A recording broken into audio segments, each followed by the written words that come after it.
Okay மத்த. ज्ञानतिमिरान्धस्य ज्ञानाञ्जनशलाकया तस्मै श्रीगुरवे नमः। श्रीचैतन्यमनोभीष्टं स्थापितं येन भूतले स्वयं रूपकदामह्यं तदा देशपदान्तिकम् वन्देऽहं श्रीगुरु श्रीयुतपदाकमलं श्रीगुरुन् वैष्णवां च श्रीरूपं साग्रजतं सगणरघुनाथान्वितं तं सजीवं सात्वैतं सावधूतं परिजनसहितं कृष्णचैतन्यदेवं श्रीराधाकृष्णपादान् सहन ललिता श्रीविशाखान्वितां स हे कृष्णा करुणा सिंधो दीनबन्धो जगत्पति गोपेशको विहाकान्त राधाकान्त नमोऽस्तुते। तप्त काञ्चन गौरांगी राधा वृन्दावनेश्वरी वृषभानुसुते देवी प्रणमामि हरिप्रिये। वाञ्छाकल्पतरुभ्यश्च कृपा सिन्धुभ्यश्च च पतितानां पावनेभ्यो वैष्णवेभ्यो नमो नमः। श्रीकृष्ण चैतन्य प्रभु नित्यानंद श्री अद्वैत गदाधर शिवासादि गौरभक्त वृंदा हरे कृष्ण कृष्ण कृष्ण हरे हरे हरे राम राम राम हरे हरे। नारायणं नमस्कृत्य नरं चैव नरोत्तमं देवीं सरस्वतीं व्यासं ततो जयमुद्रेत्। नष्टप्रायेषु अभद्रेषु नित्यं भागवत सेवया भगवति उत्तमश्लोके भक्तिर्भवति नैष्ठकी। मुखं करोति वाचालं पङ्गुं लङ्घयति वन्दे गुरुं दीनतारिणं परमानन्दं माधवम्। ओम नमो भगवते वासुदेवाय। ओम नमो भगवते वासुदेवाय। ओम नमो भगवते वासुदेवाय।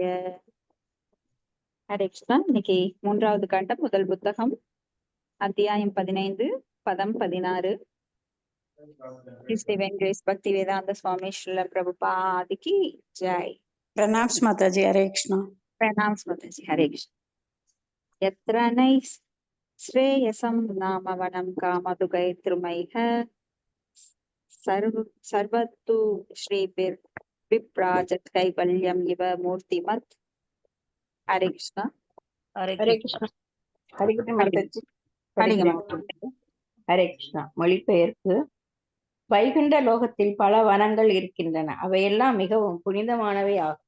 அவ்வனங்களில் இருக்கும் மரங்கள் எல்லாம் நமது விருப்பங்களை நிறைவேற்றும் கற்பக விருட்சங்களாகும். எல்லா பருவங்களிலும் அவை மலர்களும் கனிகளும் பூத்து குலுங்கும். இதன் காரணம் வைகுண்ட லோகத்தில் உள்ள அனைத்தும் தனி உருவம் உடையன என்பதோடு ஆன்மீகமானவையும் கூட.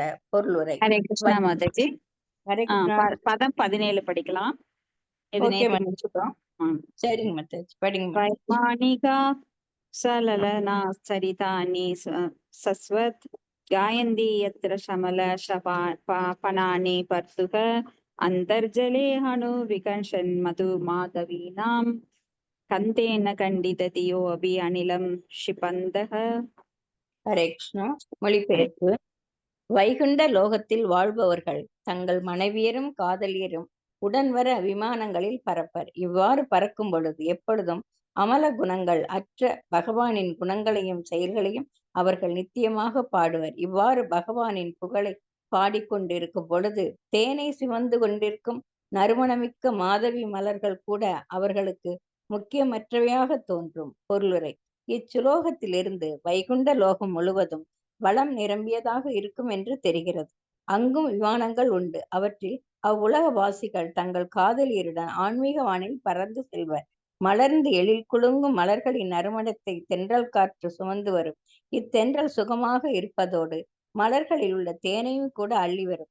வைகுண்ட லோகத்தை சேர்ந்தவர்கள் பகவானை புகழ்வதில் விருப்பமுடையவர்கள். ஆதலினால் அவர்கள் பகவானின் புகழை பாடிக்கொண்டிருக்கும் பொழுது வந்து இடையூறு செய்யும் இத்தென்றல் காற்றை விரும்புவது இல்லை.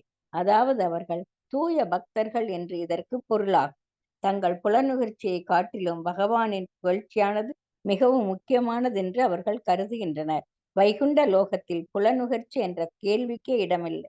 மலர்ந்த பூக்களின் நறுமணத்தை சுவாசிப்பது நிச்சயம் மிகவும் சுகமாக இருக்கும். ஆனால் அதுவும் கூட புலனுகர்ச்சி தான். வைகுண்ட லோகத்தில் வாழ்பவர்கள் முதலிடம் கொடுப்பது பகவானின் தொண்டிற்குத்தான். தங்கள் சொந்த புலனுகர்ச்சிக்கு அல்ல. உன்னதமான அன்புடன் பகவானுக்கு செய்யும் தொண்டு உன்னத ஆனந்தத்தினை அளிக்கிறது. அதனோடு ஒப்பிடும்போது புலனுகர்ச்சியானது முக்கியமற்று போகிறது. ஹரே கிருஷ்ண மாதாஜி. தேங்க்யூ மாதாஜி. ஹரே கிருஷ்ணா. தேங்க்யூ மாதாஜி. இப்ப வைகுண்ட லோகங்கள் மிகவும் வளம் நிரம்பியதா இருக்கும். அங்கேயும் விமானங்கள் இருக்கு. ஆனா அங்க வந்து பெட்ரோலோ டீசலோ இல்ல வேற ஏதோ ஊத்த வேண்டிய கிடையாது, எலக்ட்ரிக் எல்லாம் கிடையாது. அப்ப விமானங்கள் வந்து ஆகாய விமானங்கள். அது நினைச்ச உடனே நம்ம உள்ள அந்த புஷ்பக விமானம் நம்ம முன்னாடி வந்து நிற்கும்.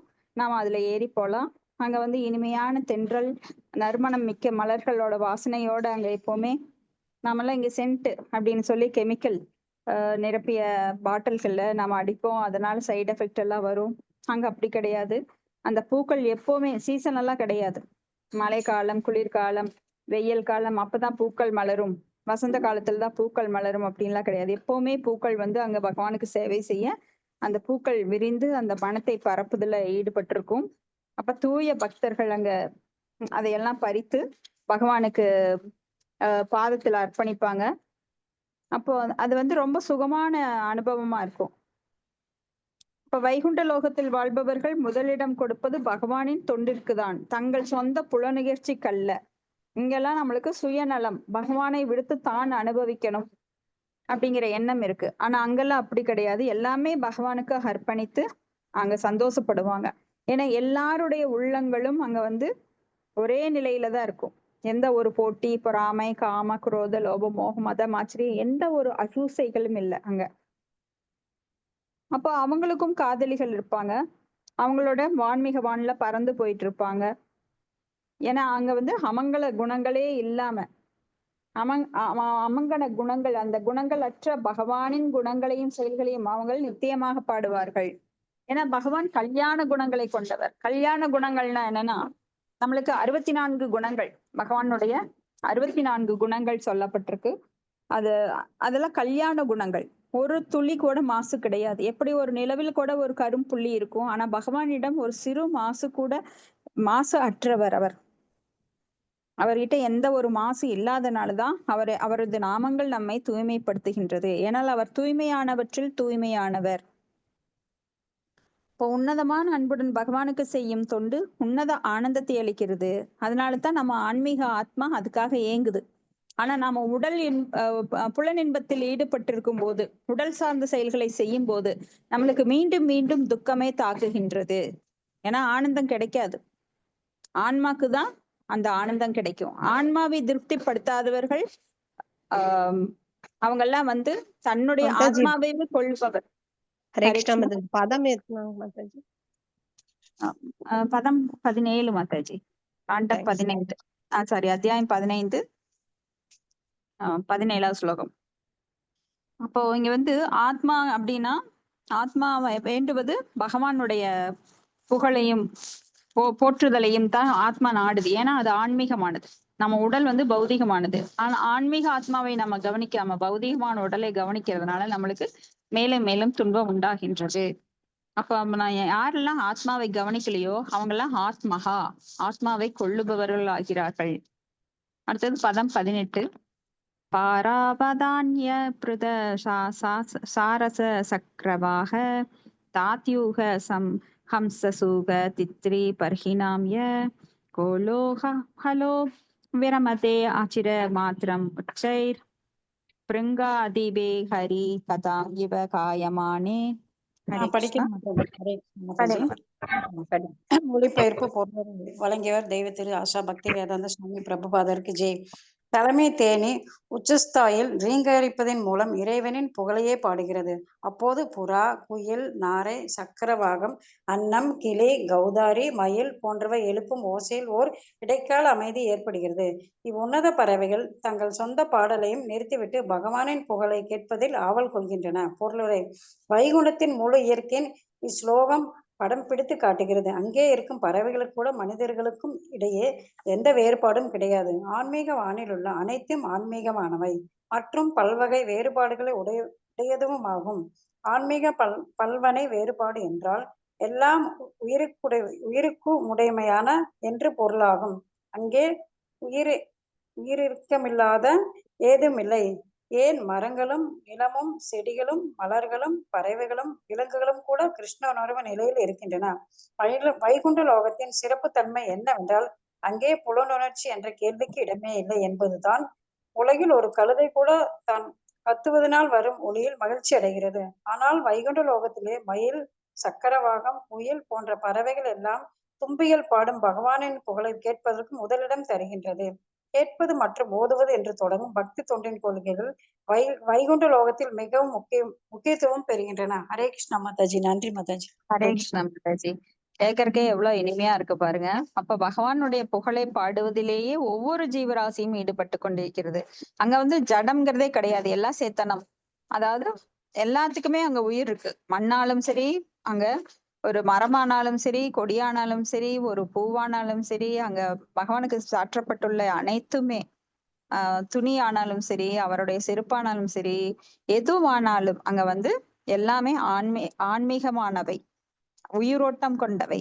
அங்க அங்க வந்து ஜடம்னு சொல்றதுக்கு பேச்சுக்கே இடம் கிடையாது. எல்லாம் வெவ்வேறு தோற்றத்துல பறவைகளாக, மீன்களாக, மரங்களாக, செடிகளாக, மண்ணாக, தூசாக பகவான் பாதத்துல இருந்து எல்லாமே பகவானுக்கு சேவை செய்யறாங்க.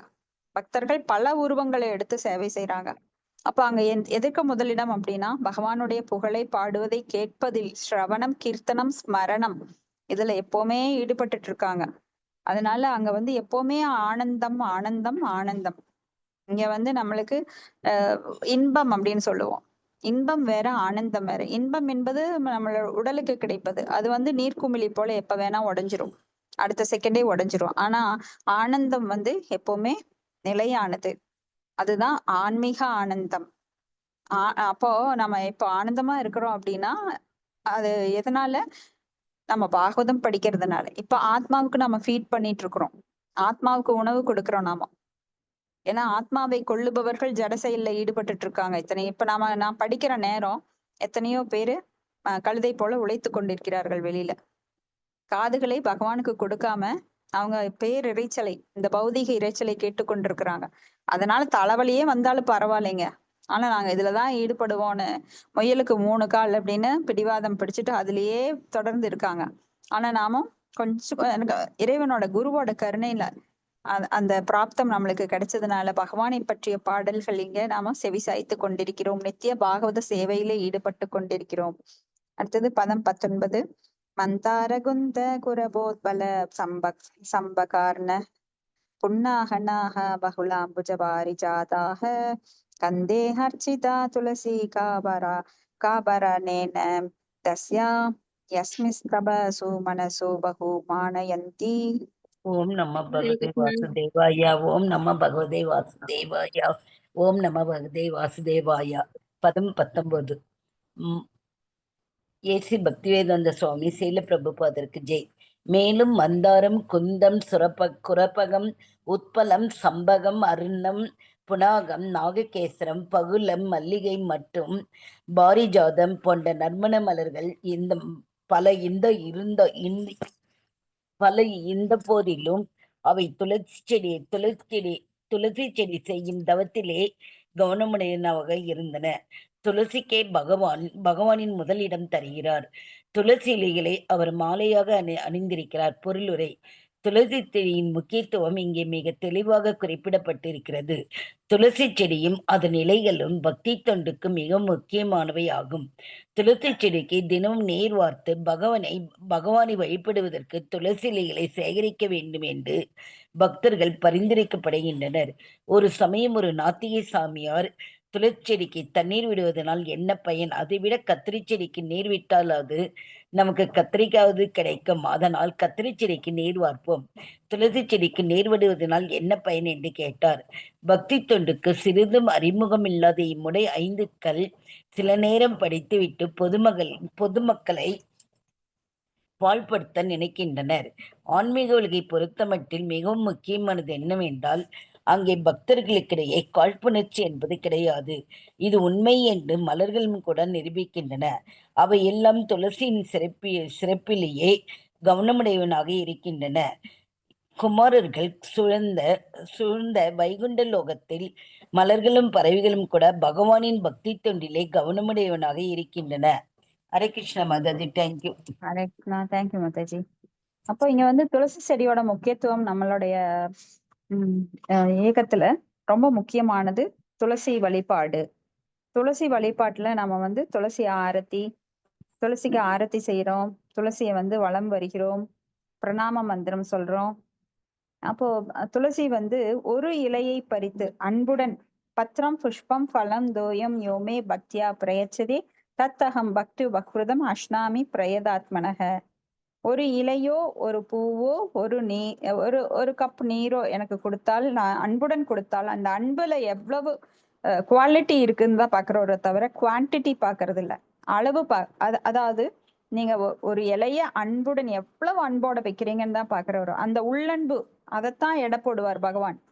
நீங்க கொடுக்கிற பொருள் வந்து தங்கமா நீங்க கொண்டு போய் வைரம் வைடூரியம் எல்லாம் கொண்டு போய் திருப்பதி பெருமாள் கோயில்ல கொட்டுறேன் அப்படின்னாலும் உள்ளன்பு இல்லை அப்படின்னா பகவானுக்கு தெரியும் யார் எத்தனை அன்போட பகவானுக்கு சேவை செய்கிறார்கள்னு. உள்ளன்பு இல்லைன்னா அதெல்லாம் தூசுக்கு சமம்.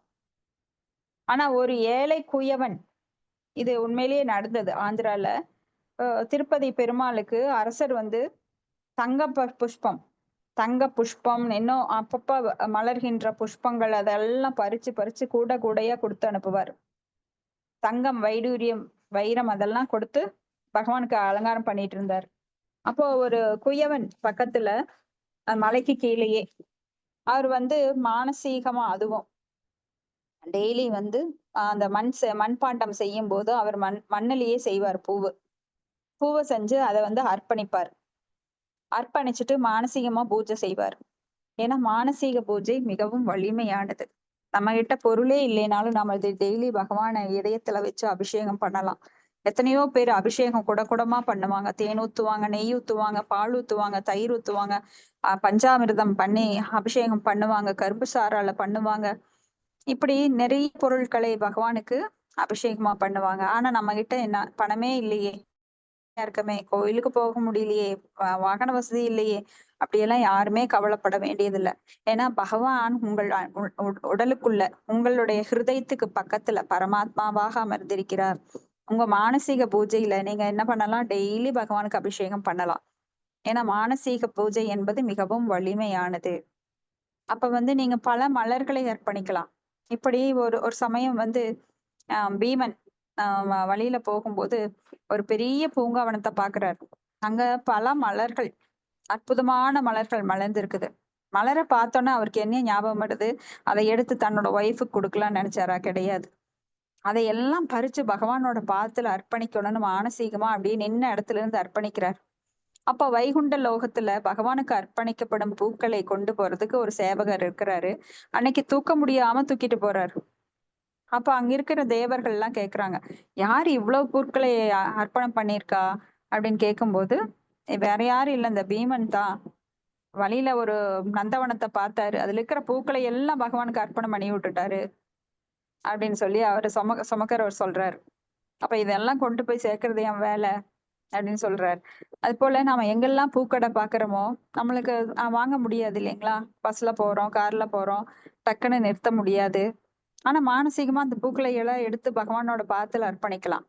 எங்கெல்லாம் சிறந்த பொருட்களை பாக்குறோமோ, ஏன்னா பகவான் சொல்றாரு, நான் வந்து குதிரைகள்ல இதுவா இந்திரனோட குதிரையா இருக்கேன், யானைகள்ல இப்படி இருக்கேன், இந்திரனோட யானையா இருக்கேன், உச்ரைஸ்வஸ் அப்படின்னு சொல்லி நிறைய சிறந்ததெல்லாம் நான். அப்போ இருளாக இருக்கிறதெல்லாம் மாயை அப்படின்னு நாம உணர்ந்து பகவானுக்கு அதை சிறந்த பொருட்களை அர்ப்பணிக்க வேண்டும். நம்ம கிட்ட என்ன சிறந்தது இருக்கோ அதைத்தான் நாம அர்ப்பணிக்கணும். மோசமான பொருட்களை அர்ப்பணிக்க கூடாது. ஏன்னா பகவான் கணக்கு இல்லாம நம்மளுக்கு கொடுக்குறாரு. நாம பகவானுக்கு ஒரு துளி கொடுக்குற கணக்கு பார்த்தோம் அப்படின்னா அதுல அன்பு கிடையாது. அன்பே இல்லாம ஏதோ இது பண்ணினா நம்மளுக்கு திருப்ப வந்து பல மடங்கு கிடைக்கும் அப்படிங்கிற கால்குலேஷன் எல்லாம் அங்க வேகாது. அப்ப பகவான் எல்லாரும் உள்ளத்துல இருக்கிறனால நாம என்ன எண்ணத்தோட பகவானுக்கு கொடுக்குறோம் அப்படிங்கறது அவருக்கு தெரியும். அப்போ துளசி செடி, இப்ப நாம துளசி செடியோட மகத்துவம் பார்த்தோம். இப்ப பகவானுக்கு துளசி செடி அதுல கூட ஒரு பாஸ்ட் டைம் பாத்தீங்கன்னா ருக்மணி தேவி அவங்க வந்து ரொம்ப எளிமையானவங்க, அன்பானவங்க. சத்யபாமா வந்து கொஞ்சம் ராஜ பரம்பரையில வந்ததுனால கொஞ்சம் தன்கிட்ட நிறைய பணம் இருக்குங்கிற கொஞ்சம் அகங்காரம் இருந்தது. அப்ப ருக்மணி தேவி வந்து அதையெல்லாம் அகங்காரம்னு சொல்ல முடியாது, அது லீலை, பகவானோட அந்தரங்க லீலை. அப்போ ஒரு சமயம் பகவானுக்கு நான் எல்லாத்தையும் அர்ப்பணிக்கிறேன்னு சொல்லி அவங்க நகைகள், அவங்களுடைய பெரிய பெரிய காஸ்ட்லி திங்ஸ் எல்லாம் வச்சு ஒரு துலாபாரம் அதுல சமர்ப்பிப்பாங்க. இன்னொரு தட்டுல கிருஷ்ணர் அமர்வாரு. ஆனா அவரை என்னதான் வச்சாலும் அவர் மேலேயே வரல. அவங்களுக்கு ரொம்ப சங்கடமாகுது. இதை பார்த்துட்டு ருக்மணி தேவி மனசார மானசீக வழிபாடு பண்ணி ஒரே ஒரு துளசி இலைய அந்த துலாபாரத்துல வைக்கிறாங்க. உடனே அந்த தட்டு உயர்ந்துருது. அப்போ துளசி இலைக்கு எவ்வளவு மகிமை பாருங்க. அப்ப நம்ம வீட்டுல வந்து துளசி செடி வைத்து ஆராதனை வலம் வரும்போது பரிக்கிரமா அதை வந்து வலம் வரும்போது நம்மளுக்கு நம் முன்பினை பாவங்கள் பஞ்சலிட்ட தீ போல அது எரிந்து விடும். எவ்வளவு பாவங்கள் மலையாக இருந்தாலும் துளசி வந்து வலம் வரும்போது அந்த பிரம்மஹத்தி தோஷம் அப்படின்னு சொல்லப்படுற மிகப்பெரிய தோஷத்துல இருந்து நம்மளுக்கு துளசி மகாராணி நீக்கி கொடுப்பாங்க. ஏன்னா நாம டைரக்டா பக்தர்கள் வந்து பகவானை அணுக முடியாது. அப்போ பக்தர்களை அணுகினால் மட்டுமே அவங்க போய் பகவானுக்கு அமைப்பாங்க. ஒரு பக்தன் வந்து நேரடியாக பகவானுக்கு சேவை செய்ய முடியாது. இப்போ ஒரு தூய பக்தரை அணுகணும். துளசி தேவி தான் நம்மளையெல்லாம் அந்த பக்தி தேவி. துளசி தேவி நம்மளுக்கு பக்தியை கொடுத்து பகவான்கிட்ட கூட்டிட்டு போவாங்க. அப்ப யாரெல்லாம் துளசியை வழிபடுறாங்களோ அவங்க எல்லாம் சீக்கிரம் பகவானை நெருங்கி விடலாம். அதனால துளசி ரொம்ப ரொம்ப சிறப்பு வாய்ந்தவங்க. இப்போ சயின்டிபிக்கா கூட நிரூபிச்சிருக்காங்க. அதாவது வீட்டுல எல்லாம் நம்ம வெடிப்பு இருப்பது நிலத்துல வெடிப்பு இருக்கிறத பார்த்திருக்கிறோம். காம்பவுண்ட்ல வெடிப்பு இருக்கும், நிலத்துல வெடிப்பு இருக்கும். அது வந்து ஒரு நெகட்டிவ் எனர்ஜி அதை வெளிப்படுத்துது. அதாவது அந்த பூமிக்குள்ளேயோ நாம இந்த செப்டிக் டேங்க் இருக்கிற இடத்துல எல்லாம் பாத்தீங்கன்னா, ஏன்னா அது நெகட்டிவ் எனர்ஜி தான், நம்மளுக்கே தெரியும். அந்த நெகட்டிவ் எனர்ஜி இருக்கிற இடத்துல அந்த விரிசல் ஏற்பட்டு இருக்கும். அந்த இடத்துல துளசி வச்சாங்க அப்படின்னா அந்த விரிசல் வராது. வீட்டுக்குள்ள துளசி வச்சாலே கெட்ட சந்துக்கள் அதாவது விஷப்பூச்சிகள் உள்ள வராது. துளசி தேவி வந்து நம்மளுக்கு பாதுகாப்பா இருப்பாங்க. பகவானுக்கு ரொம்ப பிரியமானவங்க. அந்த இடம் மங்களகரமா இருக்கும். யாரெல்லாம் துளசி வழிபடுகிறார்களோ அங்க வந்து நல்லதே நடக்கும். அவங்க ஏன்னா வருகின்ற வினைகளை அவங்க தீர்த்து கொடுப்பாங்க. முழுசா நாம முடியலைனாலும் நம்மளுடைய ஆத்மார்த்தமான பக்திக்கு தகுந்த மாதிரி அவங்க எல்லா இப்போ ஒரு பலன் கிடைக்குது அப்படின்னா ஒரே வியூல பார்க்க முடியாது. அதை வந்து பல கூறுகளாக நாம பார்க்கணும், பல கிளைகளா பார்க்கணும். அப்ப அவங்க நம்மளுக்கு பக்தி தராங்க, செல்வத்தை தராங்க, நம்மளுடைய பாவத்தை நீக்குகிறார்கள். இப்படி பல விளைவுகளை நல்ல விளைவுகளை அவங்க நம்மளுக்கு தர்றாங்க. அடுத்த ஸ்லோகம் 20. யத் சங்குலம் ஹரி பதா நதி மாத்திர திருஷ்டைர் வைடூரிய மாரகத ஸ்கேம மயைர் விமானைஹ ஏஷாம் பிருஹத்கடி தடா ஸ்மித சோபிமுக்ய கிருஷ்ணாத்மநாம்ன ரஜ ஆததுர் உத்ஸ்மயாத்யை. ஹரே கிருஷ்ணா. நான் படிக்கிறேன் மாதாஜி. மொழிபெயர்ப்பு. வைகுண்ட லோகத்தில் உள்ளவர்கள் வைடூரியம், மரகதம் மற்றும் பொன்னால் செய்யப்பட்ட ஆகாய விமானங்களில் பயணம் செய்வர். புன்னகை முகமும் உடைய காதல் மங்கையர் சூழ்ந்திருந்த போதிலும் அவர்களது கவர்ச்சியினாலும் அழகினாலும் வைகுந்தவாசிகள் ஒருபோதும் உணர்ச்சி வசப்படுவதில்லை. பொருளுரை. இந்த பூத உலகில் உள்ளவர்கள் தங்களது கடினமான உழைப்பினாலே செல்வ வளங்களை எய்துகின்றனர். இவற்றை பெறுவதற்கு அவன் கடினமாக உழைக்கவில்லை என்றால் அவன் உலகத்தின் வளங்களை அனுபவிக்க முடியாது. ஆனால் வைகுண்ட லோகத்தில் உள்ள பகவானின் பக்தர்களுக்கோ வைர வைடூரியங்கள் உன்னத சூழ்நிலையில் அனுபவிக்கும் வாய்ப்பு கிடைக்கிறது. வைர வைடூரியங்கள் பதிக்க பெற்ற பொன்ன ஆபரணங்களை எல்லாம் அவர்கள் உழைப்பினாலே பெறுவதில்லை, மாறாக பகவானின் அருளினாலே பெறுகின்றனர். அதாவது வைகுண்ட லோகத்தில் உள்ள பகவானின் பக்தர்களோ அல்லது இவ்வுலகில் உள்ள பகவானின் பக்தர்களோ சில சமயம் நாம் நினைப்பது போல் வறுமைக்கு ஆளாவதே இல்லை. அவர்கள் அனுபவிப்பதற்கு ஏராளமான வளங்கள் உடையவர்களாக இருக்கின்றனர். ஆயினும் அவர்கள் இவற்றை அடைய கடினமாக உழைக்க தேவையில்லை.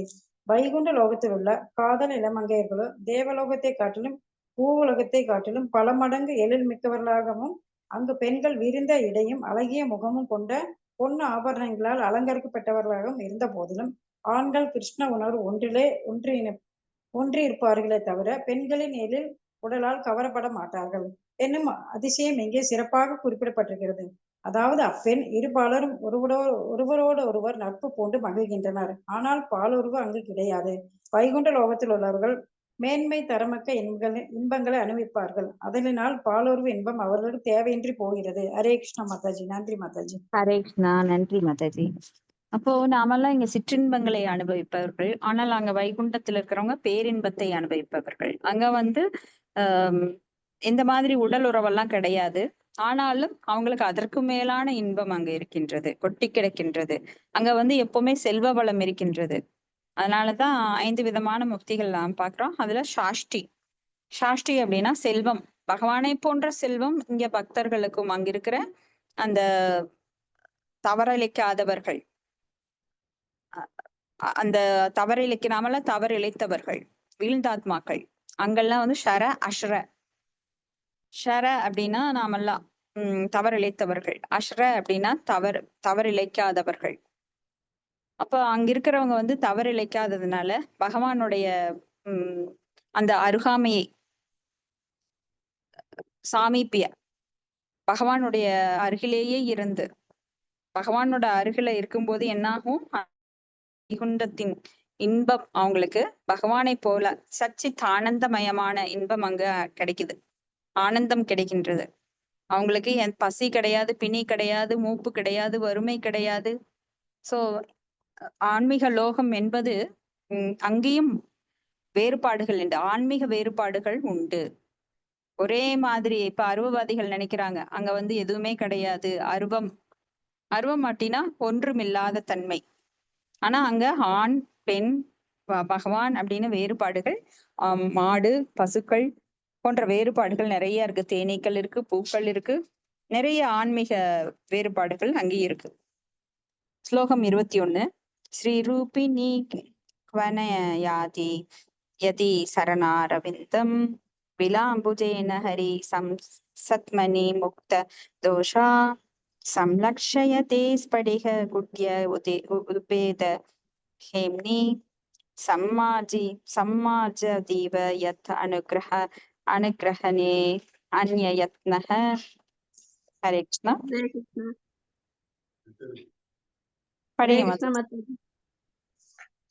மொழிபெயர்ப்பு. வைகுண்ட லோகத்தில் உள்ள பெண்கள் அதிர்ஷ்ட தேவதையான லட்சுமி தேவியைப் போல் எழில்மிக்கர்கள் ஆவர். உன்னத அழகுடைய அம்மங்கையரின் கரங்கள் செந்தாமரை மலர்களுடன் விளையாடி கொண்டிருக்கும். அவர்களது பாதங்களிலோ சலங்கைகள் இனிய ஓசை எழுப்பிக் கொண்டே இருக்கும். இவர்கள் பொன்னால் அலங்கரிக்கப்பட்ட பளிங்கு கல் மதில்களை முழுமுதற் கடவுளின் கருணையை பெறுவதற்காக சில நேரங்களில் துடைத்து சுத்தம் செய்து கொண்டிருப்பதை காணலாம். பொருளுரை. பிரம்ம சம்ஹிதையில் பரமபுருஷ பகவானான கோவிந்தனுக்கு அவரது உறைவிடத்தில் கோடிக்கணக்கான அதிர்ஷ்ட தேவதைகள் பணி செய்து கொண்டிருப்பர் என்று குறிப்பிடப்பட்டிருக்கிறது. லட்சுமி சகசர சத சம்பிரம சேவியமானாம். இவ்வாறு வைகுண்ட லோகத்தில் உள்ள லட்சக்கணக்கான கோடிக்கணக்கான அதிர்ஷ்ட தேவதைகள் எல்லாம் உண்மையில் முழுமுதற் கடவுளின் பாதலியர் அல்லர். இவர்கள் அனைவரும் பகவானின் பக்தர்களது துணைவியர் ஆவர். இவர்களும் முழுமுதற் கடவுளின் பக்தி தொண்டிலேயே எப்பொழுதும் ஈடுபட்டிருக்கின்றனர். வைகுண்ட லோகத்தில் உள்ள இல்லங்கள் பரிசவேதி கற்களினாலே ஆனவை என்று இங்கே குறிப்பிடப்பட்டிருக்கிறது. இதுபோல் பிரம்ம சம்ஹிதையிலும் வைகுண்ட லோகத்தின் தரை பளிங்கு கல்லினால் ஆனது என்று குறிப்பிடப்பட்டிருக்கிறது. அதனால் வைகுண்ட லோகத்தின் தரையினை துடைத்து சுத்தம் செய்ய வேண்டும் என்னும் அவசியம் இல்லை. ஏனென்றால் அவையெல்லாம் தூசு படியாதவை ஆகும். ஆனாலும் பகவானை திருப்திப்படுத்துவதற்காக அம்மங்கையர் எப்பொழுதும் பளிங்குக்கல் மதில்களை சுத்தம் செய்வதிலேயே ஈடுபட்டு இருக்கின்றனர். ஏன்? பகவானின் கருணையினை இதன் மூலம் பெறலாம் என்னும் அவர்களது ஆர்வமே இதற்குரிய காரணமாகும். மேலும் இங்கே வைகுண்ட லோகத்தில் உள்ள அதிர்ஷ்ட தேவதைகள் குற்றமற்றவர்கள் என்று குறிப்பிடப்பட்டிருக்கிறது. பொதுவாக அதிர்ஷ்ட தேவதை நிலைத்து ஒரே இடத்தில் இருக்க மாட்டாள். அவளது பெயரே சஞ்சலா என்பதாகும். இதன் பொருள் நிலையில்லாதவள் என்பதாகும்.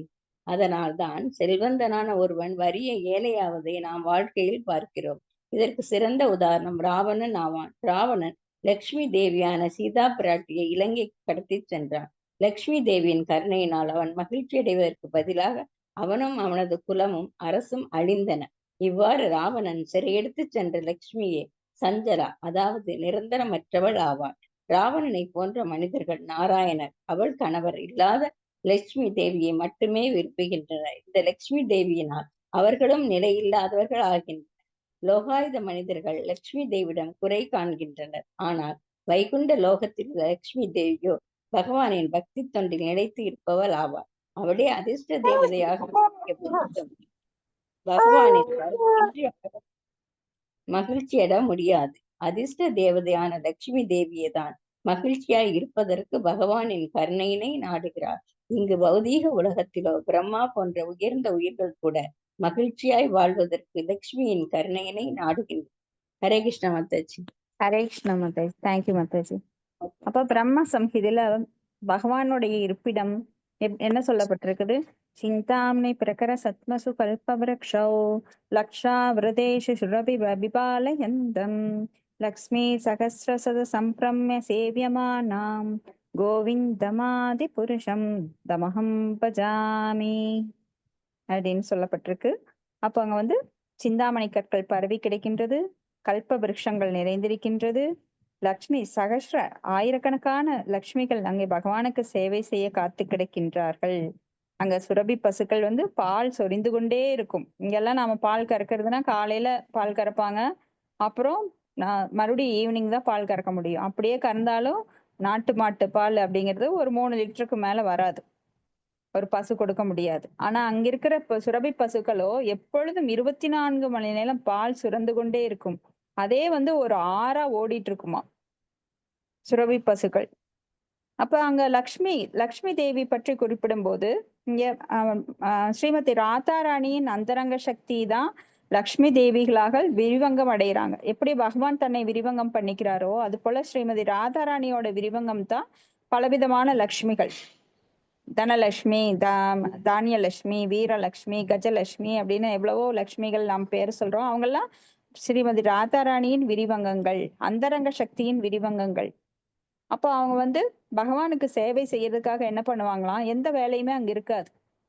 அங்க வேலைக்கு வாய்ப்பே கிடையாது. ஏன்னா அங்க பசி கிடையாது, தாகம் கிடையாது, அங்க எல்லாம் செல்வம் கொட்டி கிடக்குது, அங்க ஒரு தூசு கூட கிடையாது, குற்றங்கள் கிடையாது, எல்லாமே நல்ல மனநிலையோட எல்லாருமே தூய்மையானவர்களாக பகவானுக்கு எல்லாரும் சேவை செய்யறதுக்கு ஒற்றுமையாக ஒரே சமமான நிலையில் இருக்கிறாங்க.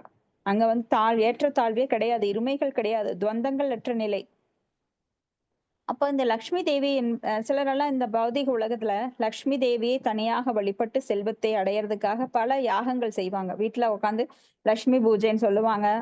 இப்போ லக்ஷ்மி பூஜைன்னு செய்யறவங்க எல்லாம் பகவானை வழிபடாம லக்ஷ்மியை மட்டும் வழிபடுவாங்க. அப்போ அவங்களுக்கு இப்ப இன்னொரு பேர் என்ன, சஞ்சலா அப்படின்னா ஒரு இடத்துல இருக்க மாட்டாங்க. சோ ஒருத்த வந்து தன் கணவனான கோவிந்தனை வழிபடல அப்படின்னா அவங்க வந்து அந்த வீட்டுல நிலையா இருக்க மாட்டாங்க, எழுந்திரிச்சு அடுத்த வீட்டுக்கு போயிடுவாங்க. சோ இதனால தான் செல்வந்தர்கள் வந்து ஏழை ஆகிறத நம்ம அடிக்கடி பார்த்திருக்கோம். ஒரு 3 தலைமுறைக்கு மேல அந்த செல்வம் அவங்களுக்கு நிலைக்காது. ஏன்னா அந்த செல்வம் இருக்கிறதுனால வருகின்ற ஆணவம், அதை தடுக்கிறதுக்காக லக்ஷ்மி தேவி என்ன பண்ணுவாங்க, அவங்க கிட்ட இருந்து போய் வேற வீட்டுல குடியிருந்துக்குவாங்க. அப்ப அங்கேயும் அதே மாதிரி நடக்கும். யார்கிட்ட எல்லாம் ஜென்ம ஸ்ருத ஸ்ரீபி அப்படின்னு 4 இருக்கோ, 4 லட்சணங்கள் இருக்கோ, அவங்களுக்கு சீக்கிரம் பக்தி வராது.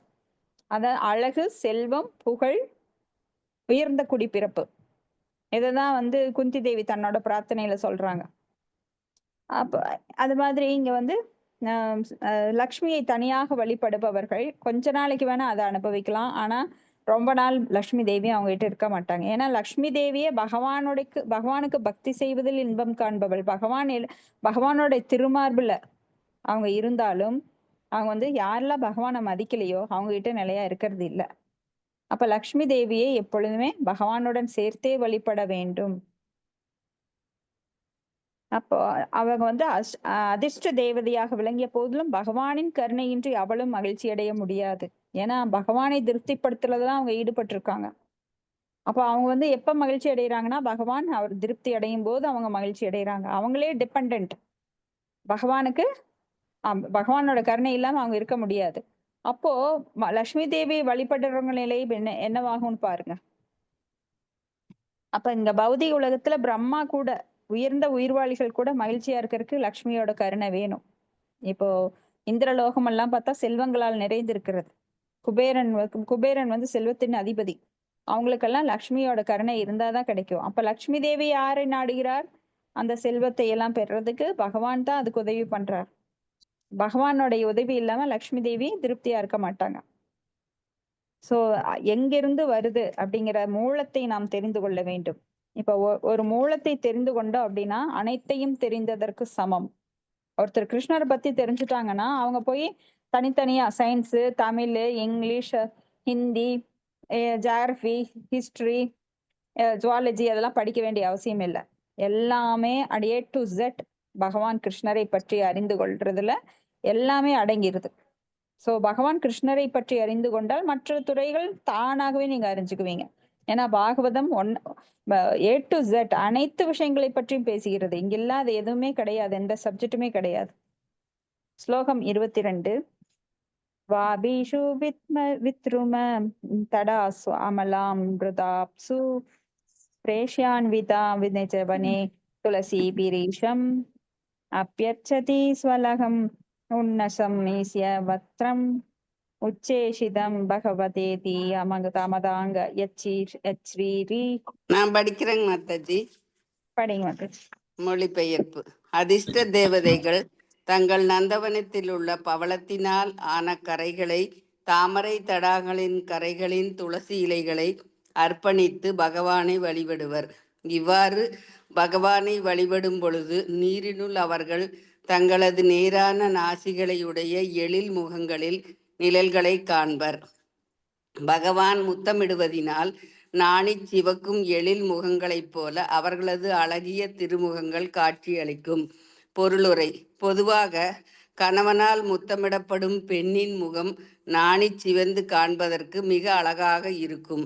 வைகுண்ட லோகத்தில் உள்ள அதிர்ஷ்ட தேவதை கற்பனைக்கும் எட்டாத மிக அழகுடையவளாக இருந்த போதிலும் பகவான் தம்மை முத்தமிடுவதினால் மேலும் தமது முகம் அழகு பெறாதா என்று காத்திருக்கின்றனர்.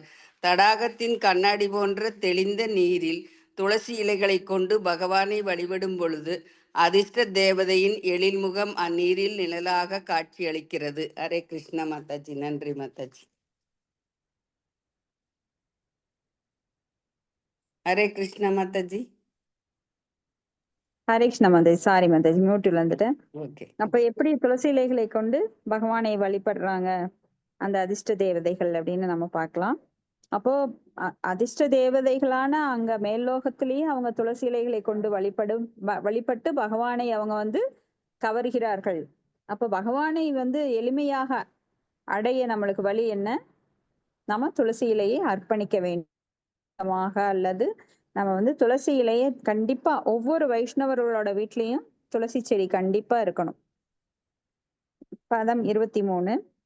என்ன விரஜந்தி அகபிதோ ரசானுவாதாச் ஸ்ருண்வந்தி ஏ அன்ய விஷயா குகதா மணிக்னி யாஸ்து ஸ்ருதா ஹத பகைரிஷ்ணுருபிர் ஆத்த சாராஸ் தாம்ஸ்தான் ஜிபந்தி அசரேஷு தமஸ்சு ஹந்தஹ. ஹரே கிருஷ்ணா. படிக்கிறேன் மாதாஜி. படிங்க மாதாஜி, படிங்க. மொழிபெயர்ப்பு. துரதிருஷ்டசாலிகள் வைகுண்ட லோகத்தின் விளக்கங்களை பற்றி விவாதிக்காது ஒருவன் புத்தியை குழப்புவதும் கேட்பதற்கு தகுதியற்றதுமான விஷயங்களை பேசுவதில் ஈடுபட்டிருப்பது மிகவும் இறங்கத்தக்கதாகும். வைகுண்ட லோகம் போன்ற புனிதமான விஷயங்களை விடுத்து நடப்பு உலகை பற்றி பேசிக் கொண்டிருப்பவர்கள் அறியாமை என்னும் அந்தகாரத்தினுள் தூக்கி எறியப்படுவார்கள். பொருளுரை. அதிக துரதிருஷ்டசாலிகள் யாரென்றால் ஆன்மீக உலகின் உன்னதமான பல்வகை வண்ண வேறுபாடுகளை உணர்ந்து கொள்ள முடியாத மாயாவாதிகளே என்று கூறலாம். அவர்கள் பௌதீக உலகின் எழிலை பற்றி பேசுவதற்கே அஞ்சுகின்றனர். காரணம், பல்வகை வண்ண வேறுபாடுகள் அனைத்தும் பௌதீகமானவை என்று அவர்கள் கருதுகின்றனர். இதுபோன்ற மாயாவாதிகள் ஆன்மீக உலகம் என்றால் அது சூனியமானது அல்லது பல்வகை வேறுபாடுகள் அற்றது என்றும் கருதுகின்றனர். மனப்பான்மையே இங்கு கதா மதி கிணி, அதாவது பயனற்ற வார்த்தைகளின் ஆள் புத்தி குழப்பமடைகிறது என்று குறிப்பிடப்பட்டிருக்கிறது. சூனியவாதங்கள் மற்றும் ஆன்மீக உலகின் அருவ நிலை போன்றவற்றை எல்லாம் இங்கே கண்டிக்கப்படுகின்றன.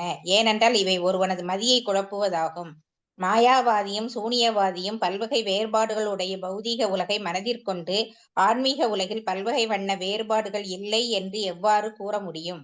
ஆன்மீக உலகின் முரணான எதிரொலியே பௌதீக உலகமாகும் என்று கூறப்படுகிறது. அவ்வாறெனில் ஆன்மீக உலகில் பல்வகை வண்ண வேறுபாடுகள் இல்லை என்றால் பிறகு பௌதீக உலகில் உள்ள நிரந்தரமற்ற பல்வகை வண்ண வேறுபாடுகள் எவ்வாறு தோன்றக்கூடும்? பௌதீக உலகை ஒருவரால் கடக்கக்கூடும் என்றால் உன்னத பல்வகை வண்ண வேறுபாடுகள் இல்லை என்று அர்த்தமாகி விடாது. ஸ்ரீமத் பாகவதத்தில் இங்கே குறிப்பாக இந்த ஸ்லோகத்தில் ஆன்மீக உலகின் ஆன்மீக இயற்கையை பற்றியும் வைகுண்ட லோகத்தை பற்றியும் விவாதிக்கவும் புரிந்து கொள்ளவும் முயற்சிப்பவர்கள் அதிர்ஷ்டசாலிகள் என்று அழுத்தமாக கூறப்பட்டிருக்கிறது. ஆன்மீக உலகின் பல்வகை வண்ண வேறுபாடுகள் பகவானின் உன்னத லீலைகளின் தொடர்பினால் விளக்கப்படுகிறது. பகவானின் ஆன்மீக செயல்களையும் அவரது ஆன்மீக உறைவிடத்தையும் பற்றி புரிந்து கொள்வதற்கு முயற்சிக்காது மக்கள் வீணே அரசியல் மற்றும் பொருளாதார வளர்ச்சிகளில் ஆர்வமுடையோராக இருக்கின்றனர். அவர்கள் இவ்வுலக பிரச்சனைகளை தீர்ப்பதற்காக பெரிய மாநாடுகள், கூட்டங்கள், கருத்தரங்கங்கள் போன்றவற்றை நடத்துகின்றனர். ஆனால் அவர்கள் இங்கு வாழப்போவதோ ஒரு குறுகிய காலம் மட்டுமே. ஆனால் அவர்கள் வைகுண்ட லோகத்தின் ஆன்மீக சூழ்நிலையை பற்றி அறிந்து கொள்ள ஆர்வம் காட்டுவதில்லை. அவர்கள் அதிர்ஷ்டசாலிகளாக இருந்தால் வீடு பேறு பெற்று முழுமுதற் கடவுளை அடைவதற்குரிய ஆர்வமிக்கவர்களாக மாறுவார்கள். ஆன்மீக உலகை அவர்கள் புரிந்து கொள்ளவில்லை என்றால் அவர்கள் லௌகீக இருளில் தொடர்ந்து அழுகிக் கொண்டே இருப்பர். ஓம் சத் சத். Hare Krishna. Thank you mother. Hare Krishna. Thank you Mataji. அப்ப அதிர்ஷ்டசாலிகள் யாருன்னு இங்க சில பிரபுபாதர் சொல்றார். துரதிர்ஷ்டசாலிகள் என்ன பண்ணுவாங்கன்னா வைகுண்ட லோகத்தின் விளக்கங்களை பற்றி விவாதிக்காது. ஏன்னா எதை பத்தி நம்ம தெரிஞ்சுக்கணும் அப்படின்னா அங்க அதாதோ பிரம்ம ஜிக்ஞாசா, நாம கேள்விகள் கேட்கணும், அதை புரிந்து கொள்ள பல மார்க்கங்களை நாம் கடைபிடிக்கணும், அதன் மூலமாக நாம் கேட்டு தெளிவு பெற்று அதை நம்ம ஃபாலோ பண்ணணும். இது எல்லாம் விட்டுட்டு அவங்க விதாண்டத்துல ஈடுபடுவாங்க. அப்ப வைகுண்ட லோகம் போன்ற புனிதமான விஷயங்களை விடுத்து நடப்புலகை பற்றி பேசிக்கொண்டு அறியாமை எனும் அந்தகாரத்தினுள் தூக்கி எறியப்படுகிறார்கள். அப்போ இங்கே அறியாமை என்பது மிகப்பெரிய தவறு. அறிந்து கொள்ள நம்மளுக்கு பல மார்க்கங்கள் இருக்கும்போது நம்ம அந்த இல்யூஷன்லயே இருந்தோம் அப்படின்னா அது நம்மளுடைய குற்றம்தான்.